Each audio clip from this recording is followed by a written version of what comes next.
Mga nabili na naman tayo mga abubot sa DIY. Super mura lang ng mga products na to. And kailangan kasi siya dito sa kusina. Gusto kong palitan yung mga bottles dito. Ganyan. Ito kasi yung mga, di ba, tsaka. Bala ko kasi talagang bumili dito sa TikTok. Pero sabi ko mag-check na lang muna ako sa DIY. Baka may makita ako. So, ayun nga, kanina, nagpunta kami. Yan, share ko lang sa inyo, baka naghahanap kayo ng mga products na very affordable. Pag talaga sa gamit sa bahay, sa DIY ako bumibili. And ito, naghahanap kasi ako nung pang sabitan ng mga damit. Yan, ito. 39 pesos lang yata each to. And plastic lang siya, pero matibay yung pagka-plastic niya. 39 each.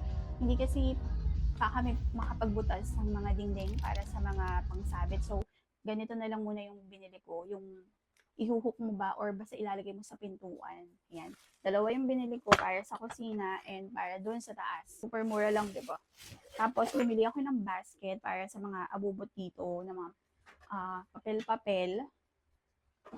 Tapos, sa CR, ito, Ocean yung pinili ko. Meron doon iba't ibang scent. Meron siyang floral, lemon, ano pa ba? Basta may lavender yata, hindi ako sure. 35 pesos. Hindi ako sure, pero nasa 30 something lang to.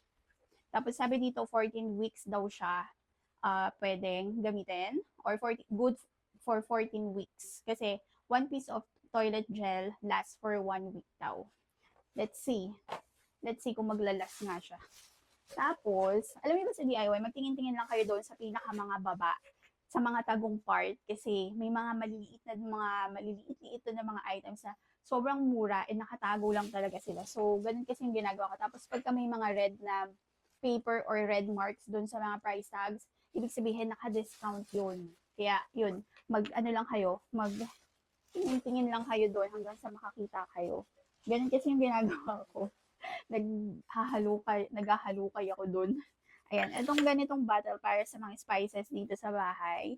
Ayan, laurel, ano pa ba, mga turmeric, yung mga ganyan.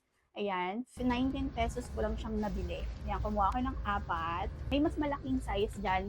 Nasa 27 pesos yata or 29 pesos. Ayan, depende sa size. So, eto, wala naman kami masyadong mga spices. Super konti lang. So, yung malita lang yung kinuha ko. So, ito yung may nakuha din ako dito. Super cute nito. Ilang piraso na lang to, kaya kinuha ko na. Tapos, sa pinakailalim siya. Sabi ko sa inyo, magtingin-tingin lang kayo din.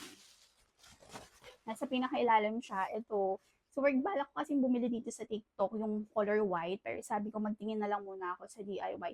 Gusto ko talaga color white. Pero maganda din naman ang silver. Kasi silver tong range hood namin and yung aming stove. So, partner pa rin siya, diba? Super cute. Uniform pa din sila.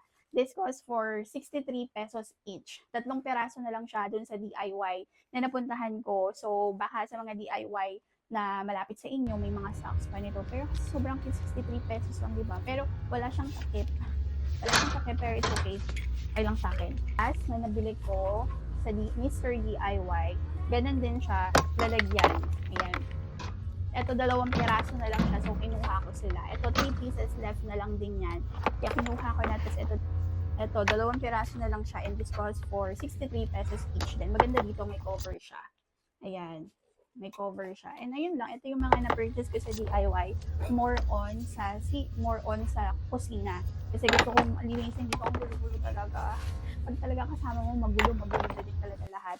And ayun lang, sabi nung staff doon, sa July 1, magkakaroon daw sila ng up to 30% off. Kaya, punta na kayo sa nearest Mr. DIY near you. Ayan. This was, sa lahat yun, overall, 553 pesos lahat ang nakuha kong to. Diba? Super affordable. Tapos ang dami sila. July 1 daw, magkakaroon sila ng up to 30% off. Kaya, punta na kayo sa nearest DIY near you. Ayun lang.